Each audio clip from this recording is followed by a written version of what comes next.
Hi hello welcome to அன்பின் வண்ணம். இன்றைக்கி நம்ம பார்க்க போகிற ரெசிபி சிக்கன் பிரியாணி. கடையில் வாங்குகிற தம் பிரியாணி மாதிரி ஏன் ஸ்டைலில் குக்கரில் எப்படி செய்கிறதுன்னு பார்க்கலாம் வாங்க. பிரியாணினாவே எல்லோரும் நல்லா விருப்பமாக சாப்பிடுவாங்க. ஆனால் அந்த பிரியாணியை நம்ம வீட்டில் செய்கிறதுனா கஷ்டப்படுவோம். நம்ம கடையில் கிடைக்கிற மாதிரியே வீட்டில் ஈஸியான முறையில் செய்கிறது எப்படின்னு நான் குக்கர்லேயே செஞ்சு காட்டியிருக்கேங்க. அது எப்படி செய்கிறதுன்னு பார்க்கலாம் வாங்க.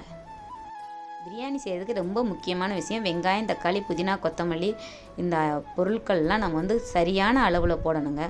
கொஞ்சம் அளவு கூடுனாலோ குறைஞ்சாலோ அது பிரியாணியோட டேஸ்ட்டு மாறுங்க. நான் பிரியாணி ரெடி பண்ணுறதுக்கு பாஸ்மதி ரைஸ் எடுத்திருக்கேன். இந்த கப்பில் 3 கப் அளவு எடுத்திருக்கேங்க. இந்த ஒரு கப்பு அளவு 200 கிராமுங்க. மொத்தம் 600 கிராம் அளவு எடுத்திருக்கேன். ஒரு டைம் மட்டும் வாஷ் பண்ணிவிட்டு 10 நிமிஷத்துக்கு முன்னாடியே ஊற வச்சு வச்சுருக்கேங்க. இப்போ பிரியாணி செய்யுது எப்படின்னு பார்ப்போம். ஒரு குக்கரில் 50 கிராம் எண்ணெய், 50 கிராம் நெய் தாங்க ஊற்றிருக்கேன். இதே போதுமான அளவு, அதிக நெய் ஊற்றணும்னு அவசியம் இல்லை. இப்போ நம்ம தாளிக்கிற பொருள்லாம் போட்டுக்கலாம். சோம்பு, பட்டை, இலை, கல்பாசி, ஸ்டார் எல்லாத்தையும் ஒன்றா போட்டு நம்ம நல்லா சூடேறினதும் பொரிய விடுவோங்க. தாளிப்பு பொரிஞ்சிருச்சு. கருக விட்டுறாதீங்க. கருக விடாமல் இப்படி லைட்டாக பொரிஞ்சதுக்கப்புறம் அந்த சோம்பு பொரிஞ்சிருச்சுனாவே தாளிப்பு ரெடி ஆயிடுச்சுன்னு அர்த்தம். இப்போ நம்ம கட் பண்ணி வச்சுருக்க 250 கிராம் வெங்காயத்தை இதில் சேர்த்துக்கலாம். இதுக்கு வெங்காயத்தை கூட பச்சை மிளகா 10 பச்சை மிளகா 2 கட் பண்ணி வச்சுருக்கேன், அதையும் சேர்த்துக்கலாம். வெங்காயம் பச்சை மிளகா நல்லா வதங்கினதுக்கப்புறம் தான் நம்ம தக்காளி சேர்க்கணும்.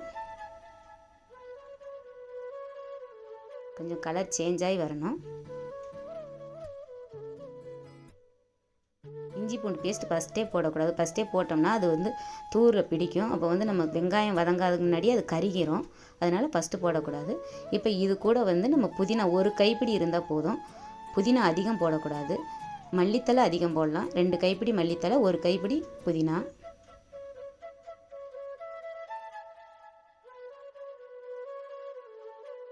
ஒரு சிலர் லாஸ்ட்டில் போடுவாங்க. நான் ஃபஸ்ட்டே எண்ணெயிலே வதக்கிடுவேங்க. அது ஒரு டேஸ்ட் கொடுக்குங்க.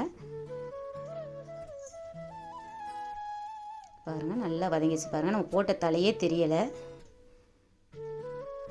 இப்போ தாங்க தக்காளி சேர்க்குறேன். தக்காளி 200 கிராம் தக்காளி, 250 கிராம் வெங்காயம், 200 கிராம் தக்காளி, இஞ்சி பூண்டு பேஸ்ட் 2 டேபிள் ஸ்பூன்,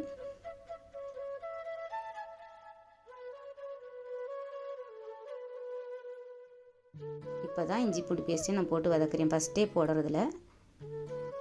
தயிர் 2 டேபிள் ஸ்பூன், 1/2 ஸ்பூன் லெமன்,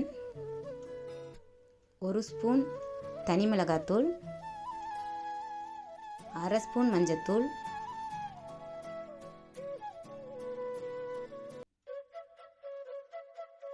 சிக்கனை தண்ணி இல்லாமல் நல்லா க்ளீன் பண்ணி எடுத்துட்டு தண்ணி இல்லாமல் எடுத்து பண்ணுங்க. 1 கிலோ சிக்கன் போட்டிருக்கேங்க. சிக்கன் கம்மியாக கூட போடலாம். நான் 1 கிலோ போட்டிருக்கேன். நீங்கள் ஒரு 1/2 கிலோ கூட போடலாம் இந்தளவு அரிசிக்கு.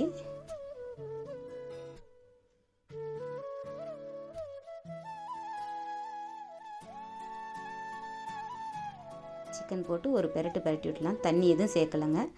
அதிலே தண்ணி விட்டு வரும். இந்த சிக்கன், தக்காளி, வெங்காயம் எல்லாம் சேரும்போது அதிலே தண்ணி விட்டு வருங்க. கல்லுப்பு 3 ஸ்பூன் சேர்த்துக்கிறேன்.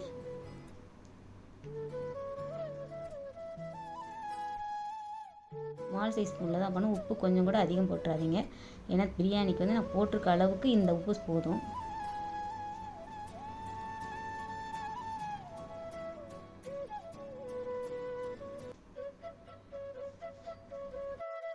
அரிசி எந்த கப்பில் அளந்து எடுத்தோமோ அதே கப்பில் தாங்க நான் தண்ணி சேர்த்துக்கிறேன். 3 கப் தண்ணிங்க.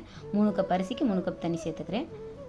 அரிசி போடும்போதும் கொஞ்சம் கூட தண்ணி இல்லாமல் தான் அரிசி எடுத்து நல்லா வடிச்சிட்டு போடணும்.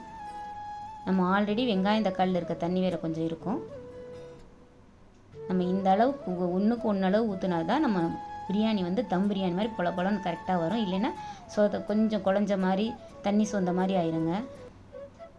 கொஞ்சம் கூட தண்ணி அதிகம் சேர்க்காதீங்க. 1க்கு 1 கரெக்டாக போட்டு மூடி வச்சு விசில் போடாதீங்க. ஃபுல் ஃப்ளேமில் விசில் போடாமல் வைங்க. மேலே இந்த மாதிரி ஆவி வந்ததுக்கப்புறம் நம்ம விசில் போட்டு ஸ்லோ ஃப்ளேமில் வச்சுக்கணுங்க. ஸ்லோ ஃப்ளேமில் 15 நிமிஷம் வச்சா போதும். விசில் வரணும்னு கூட அவசியம் இல்லை. தம் மட்டும் ஆனால் போதும். 15 நிமிஷத்தில் கரெக்டாக டைம் பார்த்து நீங்கள் திறந்து பார்த்தீங்கன்னா இதே மாதிரி பொல பொலன்னு கரெக்டான தம் பிரியாணி மாதிரி உங்களுக்கு கிடைக்குங்க. இதே நம்ம ரொம்ப நேரம் குக்கர்லேயே வச்சுருக்கக்கூடாதுங்க. குக்கர் சூடாக இருக்கிறதுனால அடியில் இருக்க சாதம் குழஞ்சிரும். அதனால் இன்னொரு பாத்திரத்தில், அகலமான பாத்திரத்தில் இதை மாற்றிக்கலாம். இப்போ நம்ம இதை எடுத்து சர்வ் பண்ணுறதுக்கு நல்லா இருக்குங்க. இந்த ஆவி பறக்க சுட சுட இருக்க பிரியாணியோட தயிர் பச்சடி வச்சு சிக்கன் 65 வச்சு சாப்பிட்டோமா அற்புதமாக இருக்குங்க. இதே ஸ்டைலில் நீங்களும் செஞ்சு சாப்பிட்டு பார்த்துட்டு எப்படி இருக்குன்னு எங்களுக்கு கமெண்டில் சொல்லுங்கள். பாய் டு ஆல் அன்பின் வண்ணம் வியூவர்ஸ். நெக்ஸ்ட் நியூ ரெசிபியில் நியூ வீடியோவில் பார்க்கலாங்க.